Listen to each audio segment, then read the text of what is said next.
Bentar. Nggak bisa sih. Bentar. Oke, Okta. Jadi apa nih yang bisa kita diskusikan hari ini? Kamu ada pertanyaan apa? Jadi ini Pak, untuk bagian summary di CV itu melingkupi apa aja ya Pak? Oh, summary di CV ya. Oke, aku jelasin dulu bahwa summary CV itu adalah ringkasan dari seluruh isi CV-mu, terlepas dari CV-mu itu berapa halamannya. Nah, summary di CV ibaratnya gini, semua informasi yang ada di CV itu penting, tapi yang mana yang pengen kamu tonjolkan di awal sebagai bahan pertimbangan apabila rekruter ibaratnya dia lari ngelihat summary CV, akhirnya tahu kamu secara keseluruhan. Hal apa yang harus diisi? Ada 3 poin. Yang pertama, ya, dia summary CV harus bisa menjawab pertanyaan kamu itu siapa. Oke, kamu itu siapa. Yang nomor 2, summary CV itu harus bisa menjawab pertanyaan kamu sudah punya pengalaman apa, prestasinya apa. Dan yang ketiga, harus bisa menjawab pertanyaan sekarang kamu bisa apa. Kayak gitu. Kamu itu siapa? Di situ. Oke, sorry, kepotong ya. Sinyalku lagi jelek nih di sini nih. Biasa musim. Jadi gitu ya. Aku ulang lagi. Summary CV harus bisa menjawab pertanyaan kamu itu siapa, kamu sudah melalui apa, dan kamu bisa apa. Kamu itu siapa? Silahkan berikan gambaran secara umum. Misalkan soal pendidikan dan total pengalaman kerja. Misal, saya adalah seorang lulusan jurusan bla bla bla dari universitas ini dengan total pengalaman kerja di bidang ini selama sekian tahun gitu. Itu contoh, kamu itu siapa? Bisa ngejawab kayak gitu. Atau saya adalah seorang fresh graduate jurusan ini dari universitas ini dengan pengalaman magang serta kepanitiaan selama menempuh kuliah, misalkan gitu. Boleh, intinya kayak gitu. Kamu itu siapa? Yang nomor 2, kamu sudah melalui apa? Ibaratnya tuh secara umum pengalaman kerja dan prestasinya, kamu boleh menyampaikan. Saya pernah selama sekian tahun menjadi ini di sini, sekian tahun menjadi ini di sini, sekian tahun menjadi ini di sini.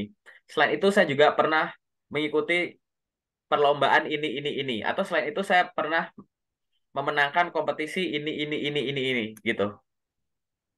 Jadi kamu sudah melalui apa tuh boleh ceritain secara umum aja gitu. Pengalaman kerja, magang, organisasi, atau kejuaraan apa, perlombaan apa, prestasi-prestasi kamu gitu. Sampaikan di sana. Atau sertifikasi-sertifikasi yang kamu udah miliki. Itu adalah poin yang nomor 2. Poin yang nomor 3 adalah sekarang kamu bisa apa. Nah, ini silahkan masukkan skill yang technical skill atau hard skill. Menonjolkan ke industry knowledge, pengetahuan industri kamu, tools yang bisa kamu operasikan, baik hardware atau software, atau kemampuan bahasa. Misalkan, gitu. Saya menguasai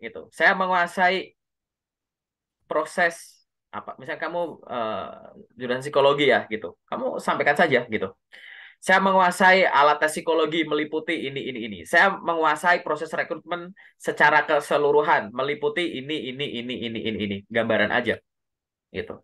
Atau gitu. Saya terbiasa atau saya memahami dunia sales dan marketing. Saya menguasai ini yang didukung dengan keterampilan mengoperasikan software A B C D E F G gitu. Boleh sampaikan kayak gitu. Selain itu saya mampu berbicara dengan fasih menggunakan bahasa Indonesia dan bahasa Inggris, misalkan gitu. Jadi itu adalah minimum summary CV semacam itu. Oke, minimum tuh Kira-kira kayak gitu. Mm-mm. berapa baris ya Pak? Oh, nggak masalah sih. Paling itu kayak 1 paragraf sih. Disesuaikan dengan desainmu aja, bikinnya gimana gitu. Nggak apa-apa Oke. kok gitu. Ya, bisa 5 sampai 8 kalimat gitu mungkin. Kalau baris kan beda-beda ya tergantung ya gitu. Tergantung desain dan lain-lain. Tapi paling nggak udah bisa menjawab 3 pertanyaan itu dulu. Jadi aku kurang menyarankan kamu masukin hal-hal yang sifatnya soft skill terlalu banyak. Nanti dikiranya kamu kayak ngeklaim dirimu sendiri. Saya adalah orang yang rajin, tekun, giat, suka menabung, mampu bekerja individu. Pokoknya soft skill yang banyak. Padahal sebenarnya di momen itu adalah momen kamu menunjukkan technical skillnya, bukan soft skillnya gitu, ya kan? Gitu. Atau kayak minat-minat. Saya berminat untuk bekerja di bidang ini. Ya itu boleh sih dimasukkan, tapi at least 3 poin tadi udah dimasukin dulu, gitu. Ibaratnya Oke. kalimat tadi nggak dimasukin, kalau disuruh milih nih, tapi aku butuh ya yang kamu lempar CV adalah pekerjaan yang kamu minat kan? Kan ibaratnya gitu. Ya. Nah, jadi dari sisi urgensinya kurang urgent kalau memang benar-benar mau dibandingin gitu. Jadi summary CV yang bagus tuh bisa menggambarkan hal semacam itu. Oke, Kalau sertifikasi gitu bisa nggak Pak? bisa. Sertifikasi bisa, boleh dimasukkan gitu. Saya tersertifikasi AK3 umum, koma, ini, ISO ini. Ya boleh, tulis aja di situ. Itu yang kamu highlight kan ibaratnya. Walaupun di bawah kadang udah ditulis, nggak masalah. Itulah gunanya summary. Namanya ringkasan itu kan merangkum dari apa yang sudah ada. Jadi kadang ketulis ulang ya nggak apa-apa, ya kan? Nah, kalau misal untuk fresh grade kan mungkin belum banyak pengalaman, belum banyak apa, technical skillnya itu apakah relate kalau dimasukin organisasi Pak, apa pengalaman organisasi kayak gitu. Technical skill bisa dibayangkan terkait dengan praktikum-praktikum yang pernah kamu ikuti, magang-magang yang kamu ikuti. Organisasi juga boleh nggak? Boleh. Ingat, kamu di luar bisa ikut kayak seminar, webinar, bootcamp, dan lain-lain, dan teman-temannya gitu. Boleh dimasukin nggak? Boleh. Sebagai seorang fresh graduate, isi dari CV keseluruhan itu harus menunjukkan keseimbangan antara hal akademis dan hal non-akademis. Fresh graduate itu CV-nya akan menarik tanpa peduli melihat untuk lowongan apa dulu ya. Jadi akan ada namanya, bentar aku cari barang dulu ya. Akan ada Ya. yang namanya hal yang sifatnya tuh akademis dan non-akademis. Katakanlah ini akademis. Akademis itu batas bawahnya ini namanya potensi akademis. Batas atasnya namanya prestasi akademis. Prestasimu paling tinggi secara akademis di detik ini yang ada di CV-mu tuh apa? Terus potensi apa yang kamu miliki itu harus bisa kebaca gitu dari yang ada di CV. Nah, ukurannya itu, ukuran ini jaraknya ini, orang akan kelihatan lebih menarik ini sama ini ibaratnya. Oh, ini orang lebih gede lagi nih, ya kan? Prestasinya lebih tinggi, potensinya lebih dalam gitu. Nah, makin gede bongkahan es ini makin menarik gitu. Tapi yang tadi aku bilangnya adalah keseimbangan akademis dan non akademis. Katakanlah ini akademis, ini non akademis. Ya ini timpang ya gitu.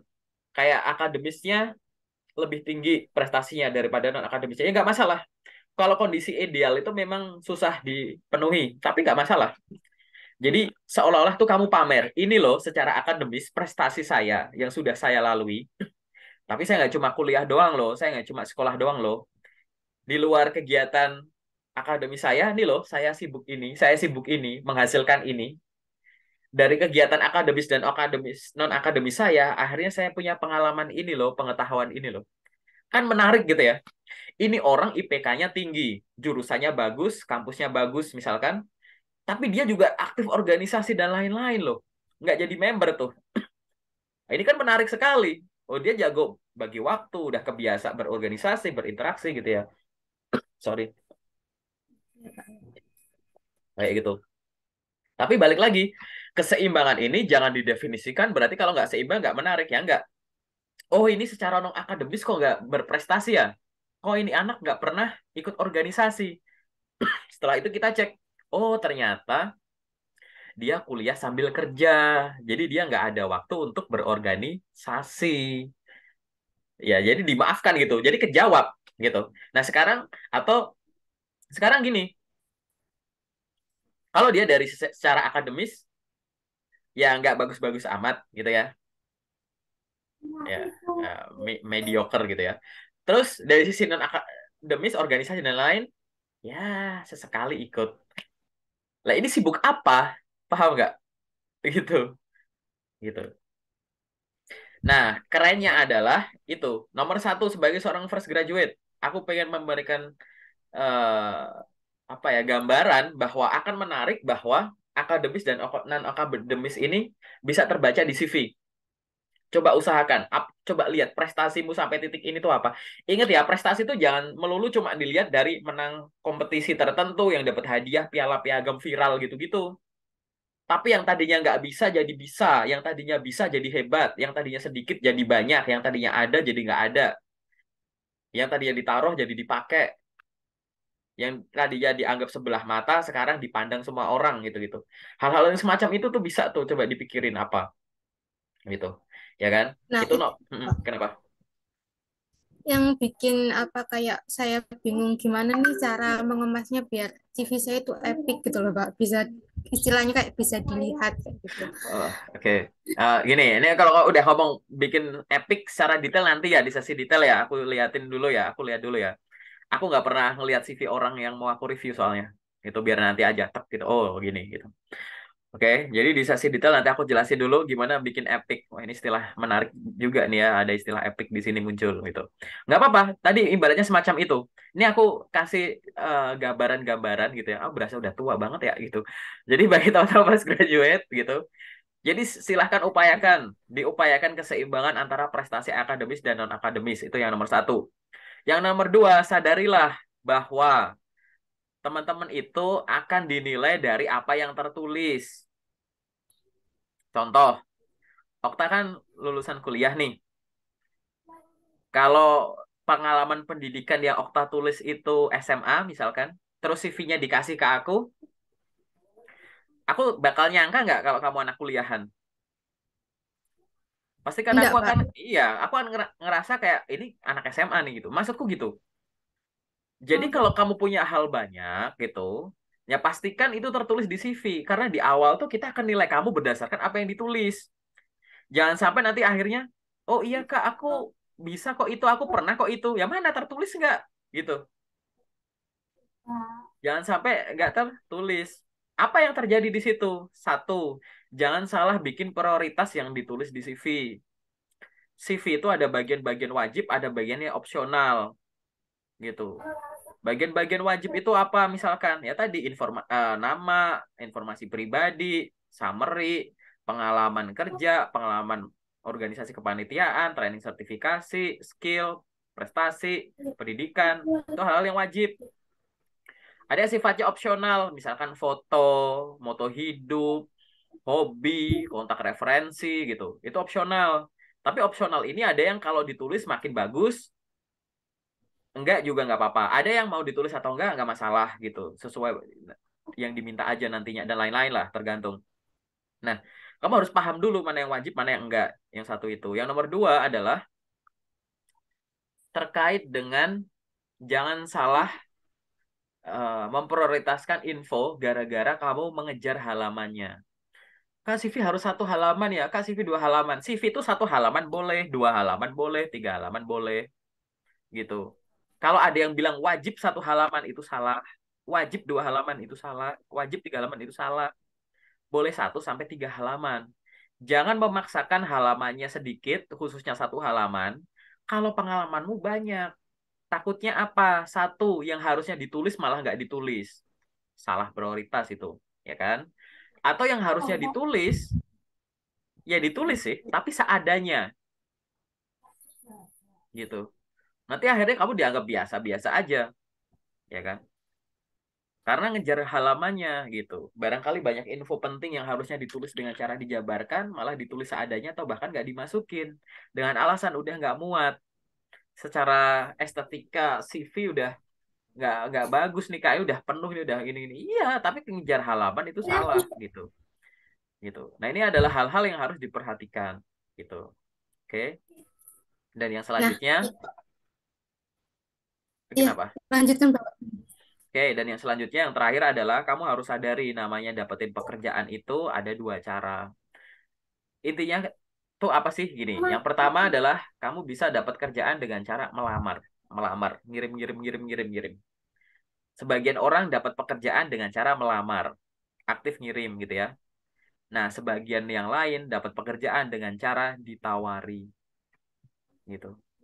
Ada orang yang ditawari sama orang. Yang artinya apa? Karena kita nggak tahu kamu dapat pekerjaan dengan cara apa. Ditawari itu bisa di DM ke LinkedIn dan lain-lain gitu.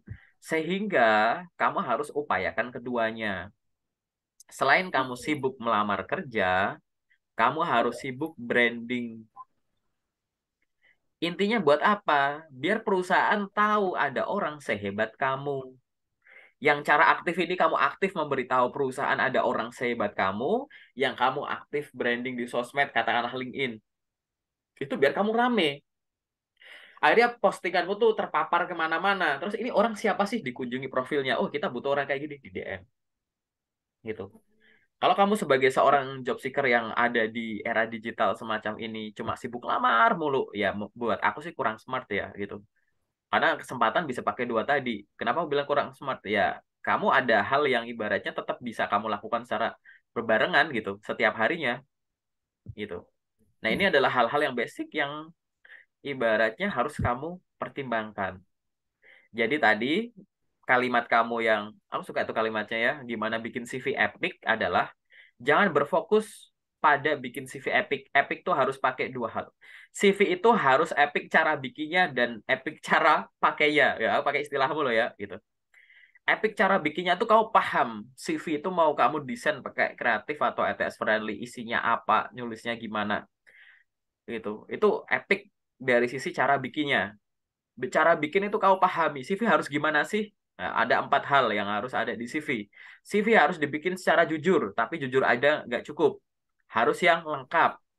Jujur dan lengkap juga nggak cukup. Harus yang menarik. Jujur, lengkap, dan menarik juga nggak cukup. Harus yang update gitu. Jadi CV itu harus jujur, lengkap, menarik, dan update gitu ibaratnya. Ini aku anggap kamu udah tahu ya cara bikin CV epic.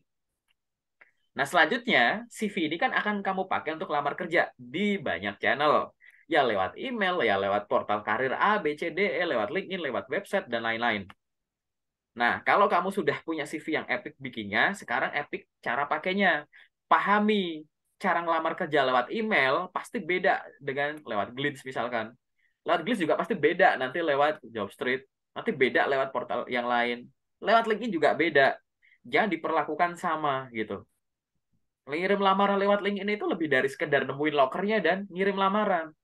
Bikin akunnya, lengkapi infonya, connect ke orang baru, follow orang baru, bikin postingan, reaksi postingan orang, ucapin selamat ultah, ucapin selamat dapat kerjaan baru gitu. Hal-hal semacam itu gitu. Epic cara pakai CV itu adalah kamu tahu CV ini harus dikelilingi dengan aktivitas lain. Yang ngelilingin ini di beda platform itu beda, beda gitu. Nah, itu yang harus jadikan fokus. Simple nggak? Simple sebenarnya. Gitu ya, secara Ya, general gitu dulu ya. Oke, itu. saya Apa mau lagi? tanya. Gimana tuh? Kan tadi terkait halaman di CV itu nggak melulu satu halaman ya Pak. Kan Mm-mm. Bapak tadi bilang salah satu sampai tiga. Nah saya tuh pernah mengikuti webinar katanya kalau untuk fresh grade itu ya lebih baik satu halaman saja gitu Pak. Karena kan ya itu kan mengimbangi dengan apa pengalaman-pengalaman. Nah untuk baiknya untuk fresh grade itu satu halaman juga gitu. Aku balik lagi. Selama kalimatnya bukan CV harus 1 halaman, aku setuju. Ingat ya, kalau ada yang bilang wajib sekian halaman, itu pasti salah. Gitu. Oke? Itu dulu. CV harus 2 halaman, CV harus 3 halaman. Aku nggak setuju. Tapi CV sebaiknya sekian halaman. Oke lah, aku boleh. Aku menghargai pendapat beliau, siapapun itu. Gitu. Tapi balik lagi, definisikan lagi. Sebaiknya CV 1 halaman. Apakah itu artinya 2 halaman jelek? Gitu. Coba diuji lagi. Nah, cara menguji tadi bukan dengan mempercayai apa yang dia bilang. Tapi coba kamu bikin 2 CV. Contoh,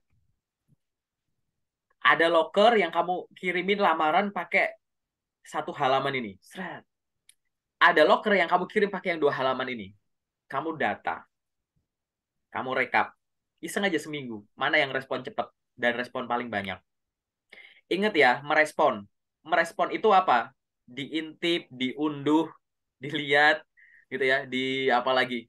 Dikepoin, ditolak. Ada penolakan kamu nggak cocok, gitu. Atau kamu lagi kita review, oh kamu lanjut ke tahap selanjutnya, itu ada respon. Coba dicek respon keduanya ini, mana yang responnya lebih banyak. Terlepas nanti akhirnya good news, bad news, atau nggak tahu news gitu, gitu. Kayak nggak Ya, ada karena respon. itu katanya katanya para HR itu nge-reviewnya nggak sampai 1 menit, Pak. Bahkan kan sampai rata-rata itu cuma 7 detik gitu, Pak. Makanya kan pemateri saat itu bilangnya ya udah baiknya satu satu halaman aja. Satu, satu, tidak semua perusahaan punya HR. Dua, perusahaan yang punya HR, apa jaminannya semua HR atau rekruter dari Sabang sampai Merauke, kalau review CV itu pasti 7 detik. Gimana kamu memastikan itu? Itu ada apa Ya, perhitungannya, Pak? iya, I know. Iya, silahkan nggak apa-apa. Nanti di-share ke aku, nggak apa-apa. Kayak harus 7 detik tuh harus yang kayak gimana gitu. Kenapa kalau aku bilang gitu? Gimana kamu ngejaminnya gitu? Aku sampai detik ini tuh kayak nggak ngelihat ada guide gitu ya, yang mengharuskan semua HR nggak boleh baca berkali-kali gitu. Bahkan ngebandingin kayak bandingin tuh lama loh gitu, gitu. Ingat ya, jangan jangan disalahartikan bahwa halamannya sedikit akhirnya tadi apa jaminannya gitu. Karena nggak ada jaminannya, silahkan diuji gitu. Berarti kan nggak ada yang salah gitu. Gitu. Iya, iya, Kecuali benar, beliau Pak. bisa sampaikan, saya jamin nggak ada HR yang lihat CV lebih dari 7 detik, tek buang, tek buang, atau tek taruh, taruh, taruh gitu. No, nggak kayak gitu. Bahkan aku punya banyak teman HR, ya aku lihat sendiri pada saat nyeleksi, entah itu yang online tapi enggak lama kok gitu, gitu.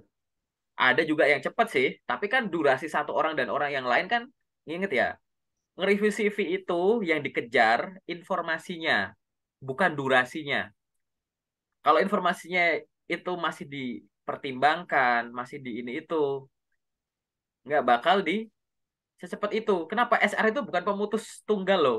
SR tuh nanti masih nyodorin ke user gitu. Iya, Pernah benar, Pak. lihat kamu konfirmasi SR terus, oh bentar belum ada jawaban dari usernya gitu. Kalau belum pernah nanti kamu cari experience itu gitu ya. Jadi bisa masuk up, jadi nyari orang itu kan ada user yang memiliki kebutuhan manpower itu.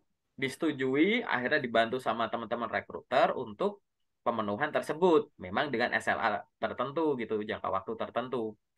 Tapi balik lagi ke tadi gitu. Yang dikejar sama rekruter ini bukan yang penting di aku cepet, enggak. Yang penting cocok nih sama nih user gitu.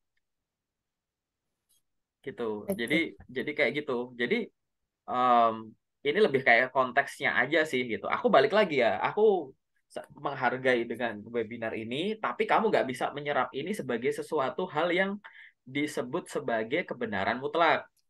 Kebenaran mutlak itu pasti. Nanti kalau kamu ada seminar yang sama, silahkan ditanyakan gitu. Rekruter cuma 7 ini ya, beliau bilangnya pakai kata baiknya ya, ya udah sebaiknya semacam itu.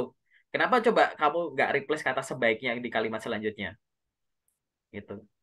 Sebaiknya segini, sebaiknya gini aja karena rekruter akan semacam ini. Apa jaminannya rekruter kayak gitu? Ini sama kayak misalkan ngirim lamaran lewat ngirim lamaran cuma boleh di hari kerja pagi sampai sore. Kalau malam hari jangan. Rekruter nggak baca. Apa jaminannya malam hari nggak ada rekruter yang nggak buka laptop meroses itu? Aku bisa nunjuk banyak orang loh malam hari tetap ngerekrut gitu. Aku bisa Iya, ngasih, banyak itu, Pak. aku masih bisa nge-capture nih di LinkedIn-ku. Malam hari di weekend lagi gitu. Rekruter tuh bikin postingan loker. Diarahinnya ya ke email beliau lagi. Itu kira-kira di post tuh biar diliatin dulu sampai pagi atau di apply tuh kira-kira. Kayak gitu aja. Atau misalkan ya karena tadi namanya konteks gitu. Kita sebagai seorang mahasiswa atau siswa yang purna belajar gitu ya, kita harus kritis di sana gitu. Jangan melihat ini oh ini mungkin parsial nih. Info lengkapnya gimana sih? Oh, ini cuma di konteks ini nih. Kalau di konteks ini gimana sih? Kayak gitu. Gitu kan. Mungkin itu yang ngelamar di hari kerja itu pas itu, Pak, ngelamar yang offline offline terus yang online kan nggak masalah. Bisa jadi kayak gitu maksudnya, Pak. Ya, boleh silahkan kayak gitu. Maksudku gini, kalau misalkan di luar hari kerja, aku banyak teman-teman buruh nih pabrik nih. Beliau-beliau itu nggak bakal, prinsipnya tuh misalkan, ya aku nggak bakal resign dulu sebelum dapat kerjaan. Dan aku cuma bisa ngelamar kerja setelah pulang kerja, selesai shift, atau di weekend sama keluarga. Buktinya beliau-beliau tuh dapat kerjaan tuh. Ini nggak cuma satu dua orang, itu banyak orang bisa kayak gitu. Ini kan udah membantah kalimat tadi gitu. Yang bilang ngirim lamaran harus di jam kerja aja. Mungkin kalau di email kayak gitu nggak apa-apa, boleh. Tapi ini bukan kebenaran mutlak. Balik lagi sekarang ada konteksnya. Ada recruiter di LinkedIn hari Sabtu malam posting loker di akun pribadinya dia. Arahan dari loker ini adalah silahkan kirimkan lamaran ke email ini. Di mana itu adalah emailnya beliau. Mau kamu tunggu sampai Senin, padahal malam itu kamu free. Dan kamu lihat itu baru diposting. Artinya beliau masih di depan laptop. Orang buka LinkedIn, buka laptop, pasti buka email. Mau kamu tunggu di hari Senin dengan alasan, iya kak, karena nggak sempat gini-gini-gini gitu. Ya balik lagi gitu. Kita lihat konteksnya. Karena yang benar itu adalah gini, ngirim lamaran kapanpun itu baik, tapi di jam kerja lebih baik. Artinya di jam kerja itu silahkan intensitas tinggi, boleh. Tapi bukan berarti ada pengabaian waktu gitu di luar jam kerja. Sayang kan, kamunya lagi slow, ada loker di depan mata. Apalagi tadi kamu ngirim lamarnya pakai platform pencari kerja. Dia nggak pakai window-window waktu yang kayak gitu. Kalau memang nggak boleh, Iya. ya kalau memang nggak boleh itu di atas jam 5 itu kayak Jobstreet, LinkedIn nggak bisa diakses. Mohon maaf, website sedang down karena di luar jam kerja. Besok lagi ya coy gitu. Ada tulisannya gitu mungkin gitu. Gitu. Udah sis, udah jam segini sis, nggak usah diakses gitu. Ada tulisan gitu. Enggak kan? Tetap bisa dibuka gitu loh. Maksudku itu gitu. Jadi lihat dulu konteksnya, kalimat-kalimat tadi. Kalau nggak paham, ditanyakan. Biar kamu tahu kalimat utuhnya gimana harusnya gitu. Akhirnya apa? Biar tidak menjadi suatu penundaan. Setiap penundaan pasti ada bayarannya. Ngapain dilempar besok? Besok ya untuk mikirin yang besok kayak besok gak ada loker lagi gitu. Paham kan maksudnya kan? Nah, itu adalah hal-hal yang bisa kamu optimalkan. Nanti sambil jalan lah ya, karena baru sesi pertama sharing sama aku gitu. Mungkin belum banyak kamu explore sharing dengan teman-teman yang lain atau yang di channel YouTubeku, tonton aja di playlistnya gitu. Itu pembahasan kontroversial. Aku nggak pakai sudut pandang HR. Aku bukan HR, aku user. Jadi aku punya teman HR, aku baca buku HR, baca buku ini, sharing sama mereka. Aku pakai sudut pandangku sebagai user gitu. Jadi sehingga dan aku backgroundku sales and marketing. Jadi aku pengen teman-teman itu ngelamar kerja itu memperlakukan sebagai jualan diri, jualan kemampuan diri gitu. Gitu ya. Jadi salesnya kamu, produknya kamu, pembelinya perusahaan gitu. Nah, hal-hal semacam ini bisa dilakukan. Ya itu yang aku lakukan gitu. Nah, nanti coba gitu. Ingat setiap yang orang-orang sampaikan atau aku sampaikan jangan langsung dipercaya. Dibuktiin aja dulu, dilakuin aja dulu. Bener gak? Gitu. Oke, gitu. Ya, oke, lanjut lagi. Apalagi yang bisa kita diskusikan? Hmm. Sambil minum juga boleh loh. Kita ini nggak ada nama sesi serius sama aku tuh nggak ada. Jadi silahkan minum dulu boleh. Makan Ini dulu boleh. baru pertama kali sih Pak saya, Pak. Oh ya, nggak apa-apa, Karena santai. kan Oh, hmm, eh, sedikit cerita ya, Pak. boleh. Saya tuh udah beberapa kali ngelamar ya lumayan dari sebelum saya graduation kan itu Agustus ya Pak. Sebelum Agustus sampai sekarang itu belum ada yang memanggil sama sekali. Jadi saya tuh kayak bingung ini CV saya benar atau enggak kayak gitu. Kayak gitu sih Pak. Oke, nanti aku coba cek ya gitu. Nanti di sesi detail kita bahas terkait dengan CV kamu. Sama LinkedIn-mu paling nanti kita juga akan bahas gitu. Nggak apa-apa itu. Kita Boleh Pak. tuh ada lagi nggak hal-hal yang pengen didiskusikan?